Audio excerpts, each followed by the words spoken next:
2010 में एक 16 वर्षीय लड़के को 10,000 दर्शकों के सामने उत्तर कोरिया के एक बड़े स्टेडियम में ले जाया गया, जब लड़के की मां दर्शकों के बीच बैठी रो रही थी क्योंकि 3 उत्तर कोरियाई सैनिकों ने लड़के को मशीन गन से 9 राउंड गोली मार दी थी। सभी दर्शक एक पल के लिए स्तब्ध रह गए और तुरंत सभी ने तालियां बजाना शुरू कर दिया। लेकिन इस स्टेडियम में एक महिला थी जो रो रही थी और तालियां बजा रही थी, और यह महिला उस लड़के की मां थी।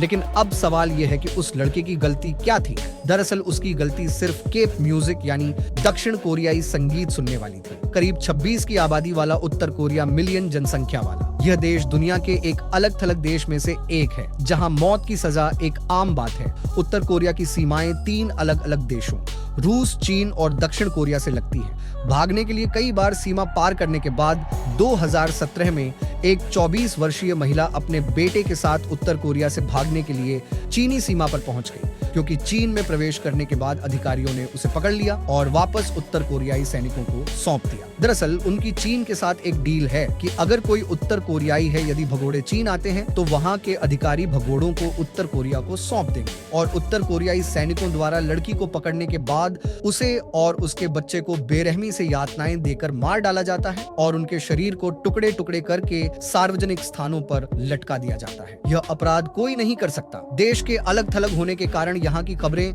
दुनिया के सामने नहीं आती हैं, लेकिन फिर भी यहाँ से कुछ खबरें लीक हो जाती हैं और इन खबरों को सुनना किसी भी व्यक्ति के लिए चिंता का विषय होता है। स्थिति बदल जाएगी क्योंकि हाल ही में 200 उत्तर कोरियाई नागरिक मारे गए थे। उनमें से अधिकांश किशोर थे और यह केवल उनकी गलती थी कि उन्होंने बीटीएस के संगीत सुना, क्योंकि सर्वोच्च नेता किम जोंग उन सोचते हैं कि दक्षिण कोरियाई संस्कृति एक जहर कैंसर है, इसलिए उनके नागरिक एक कानून बनाते हैं। 2020 में उन्हें दक्षिण कोरियाई फैशन, संगीत और मेकअप उत्पादों से दूर रहने की चेतावनी भी दी गई थी। यदि कोई उत्तर कोरियाई नागरिक दक्षिण कोरियाई मनोरंजन में भाग लेता है तो उसे मौत की सजा दी जाएगी।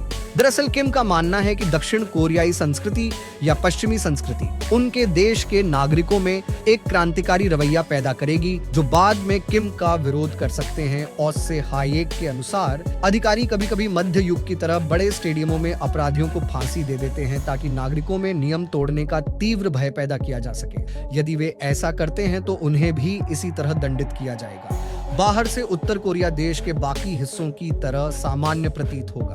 बच्चे स्कूल जाते हैं, किसान खेतों में खेती करते हैं, लड़कियां कार्यालय या यातायात में काम करती हैं। लेकिन अगर आप इस देश की गहराई में जाइए, इस देश का काला सच बाहरी दुनिया के सामने आ जाएगा। यहाँ केवल खूबसूरत तस्वीरें दिखाई जाती हैं और टीवी चैनल कहते रहते हैं कि उत्तर कोरिया दुनिया का सबसे अच्छा देश है और उनका सर्वोच्च नेता किम जोंग उन है भगवान की तरह, इसीलिए लोगों को यहाँ उनकी पूजा करनी चाहिए। कारा को अपने परिवार के फोटो का भी सम्मान करना होगा। 2020 में उत्तर कोरिया के एक क्षेत्रीय शहर में रहने वाली एक महिला के घर में आग लग गई। लड़की ने अपने 2 बच्चों को जलते हुए घर से बचाने के लिए अपनी जान की बाजी लगा दी, लेकिन इस घटना के बाद महिला को सजा सुनाई गई। अब सवाल यह है कि लड़की की गलती क्या थी? उसने उस आग से अपने बच्चे की जान तो बचा ली, लेकिन दीवार पर लगी परमलीला की तस्वीर को बचाना भूल गई, जबकि एक पड़ोसी ने महान नेता की तस्वीर को बचाने के लिए अपनी जान जोखिम में डाल दी। उसका देश। अगले दिन पूरे मीडिया द्वारा पड़ोसी को उत्तर कोरिया का सुपर हीरो बताया गया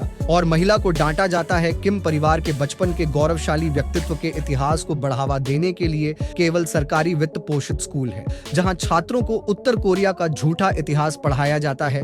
कला को इस तरह अपने लेखों में किम की प्रशंसा करनी होगी। इसे कोड करना होगा कि महान नेता, आदरणीय नेता किम इल सुंग ने हमें यह ज्ञान दिया। इस महान नेता किम जोंग उन ने हमें यह ज्ञान दिया। और जब छात्र घर आते हैं तो टीवी चैनलों पर वही इतिहास देखते हैं जो उन्हें स्कूल में पढ़ाया जाता था, और वे ऐसे ही होते हैं। 17 साल तक धीरे धीरे किया गया ब्रेन वॉश। यहाँ के हर नागरिक को जन्म के बाद 10 साल से लेकर लड़कियों के लिए 23 साल तक सेना में भर्ती होना पड़ता है। लेकिन जो महिलाएं अच्छी दिखती हैं उन्हें सेना में एक विशेष सेवा में भेजा जाता है, जिसे कोरियाई में किपुमजो और अंग्रेजी में प्लेजर स्क्वाड के नाम से जाना जाता है। मुझे आशा है कि आप समझ गए होंगे कि उन्हें सेना में किस प्रकार की सेवा करनी होती है। नहीं, उन्हें विश्वविद्यालय में प्रवेश दिया जाता है एक निश्चित ग्रेड के आधार पर, और हाइपरसोनिक मिसाइल तकनीक सिखाई जाती है, जिसे हर उत्तर कोरियाई छात्र एक दिन बड़ा होने का सपना देखता है। मिसाइल सिस्टम इंजीनियर या हाइपरसोनिक टेक्नोलॉजी विशेषज्ञ और जो छात्र कला स्ट्रीम में अच्छे अंक प्राप्त करते हैं उन्हें यहाँ राज्य सुरक्षा विभाग में नौकरी मिलती है और उनकी अलग अलग पोस्टिंग होती है। जैसे सुरक्षा पुलिस अपने क्षेत्र में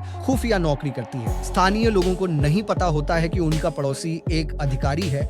2009 में एक 2 साल के बच्चे को भी उम्र कैद की सजा सुनाई गई जो गुपचुप तरीके से सरकार को गैर कानूनी खबरें भेज रहा था। गलती यह थी कि उसे बाइबल अपने माता पिता से मिली थी, क्योंकि उत्तर कोरिया में किसी भी धर्म का पालन करना अपराध माना जाता है और यह गुप्त जानकारी उसके पड़ोसी खुफिया अधिकारी ने अधिकारियों को दी थी। उत्तर कोरिया के बारे में एक अजीब तथ्य यह है कि यहाँ महिलाएं अधिक पैसा कमाती हैं। पुरुषों की तुलना में यह 70% परिवार की लागत है, लेकिन उन्हें यह पैसा अवैध रूप से मिलता है। अगर हम पुरुषों की बात करें तो उनके पास सेना या राज्य सुरक्षा विभाग की नौकरियों में स्थायी सैनिक की नौकरी होती है। यहाँ नौकरियां अत्यधिक भुगतान वाली नौकरियां हैं। अन्य नौकरियों के लिए औसत मासिक वेतन लगभग 3 से 4 डॉलर भारतीय और बांग्लादेशी मुद्रा में 200 से 300 रुपए के बीच है और चावल के एक बैग का मूल्य यहाँ लगभग 200 से 300 रुपए है। यानी उन्हें 1 महीना काम करने के बाद भी पर्याप्त भोजन नहीं मिल पाता है। लेकिन जो नागरिक कारखानों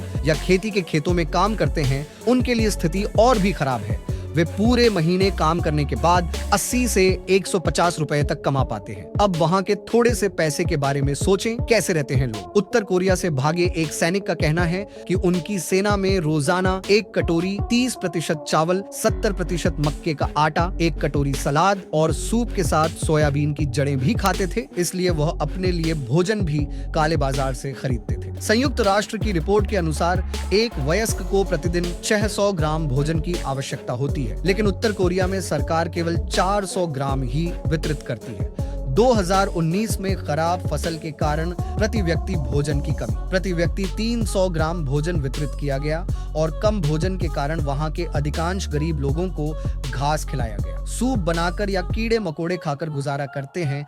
लेकिन उत्तर कोरिया में तंबाकू और शराब बहुत सस्ती है। सिगरेट का एक पैकेट यहाँ 8 डॉलर का है, जो भारतीय मुद्रा में 5 रुपए है, और यहाँ सबसे सस्ती शराब की कीमत भारतीय रुपए में 25 रुपए है। लेकिन ज्यादातर उत्तर कोरियाई ऐसा कर सकते हैं। वे इसे भी बर्दाश्त नहीं कर सकते, इसलिए वे अपना खुद का शराब बनाते हैं। आलू और मकई के साथ घर पर अवैध रूप से शराब बनाई जाती है और वे इसे किसी भी अन्य पेय की तरह पीते हैं। लेकिन यहाँ सरकार अवैध रूप से शराब बनाने के बारे में अधिक चिंतित है। लेकिन वे सख्ती से BTS को दबा देते हैं। या बाइबल पढ़ने का मतलब है कि आप यहाँ अपना लीवर खराब कर सकते हैं, लेकिन आप BTS नहीं सुन सकते हैं। भले ही आप नशे में सरकार का मजाक उड़ाते हैं तो आपको जुर्माना लगाया जाएगा, क्योंकि इसके कारण नागरिक घर पर बैठते हैं और सुनते समय शराब पीते हैं। टीवी पर देशभक्ति के गाने। एक रिपोर्ट के मुताबिक उत्तर कोरिया के हर परिवार से 1 से 2 सदस्य यहाँ के श्रमिक शिविरों में कैद हैं और इन श्रमिक शिविरों में कैदियों की जिंदगी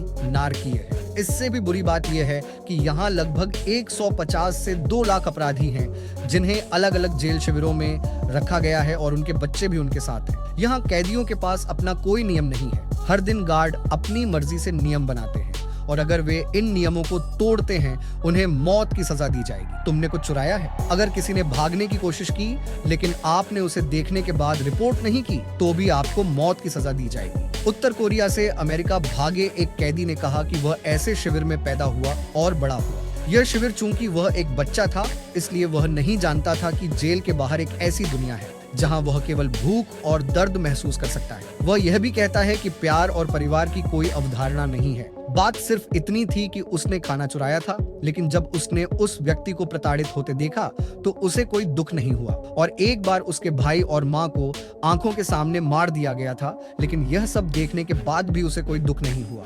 उसने सिर्फ इतना ही कहा, मैं इतना जानता हूँ, जो लोग नियम तोड़ते हैं उन्हें दंडित किया जाता है और इन शिविरों में कार्यबल की संख्या को निरंतर बनाए रखने के लिए विवाह की व्यवस्था की जाती है ताकि वे बाद में बच्चे पैदा कर सकें। लेकिन यहाँ पार्टनर केवल गार्ड द्वारा चुने जाते हैं और मंगनी ऐसे ही होती है। मुझे लगता है कि आज से आप दोनों पति पत्नी बन गए। यह सुनने के बाद क्या आप अब भी उत्तर कोरिया में रहना चाहते हैं? आज तक अलविदा नीलामी। अगले एपिसोड में फिर मिलेंगे।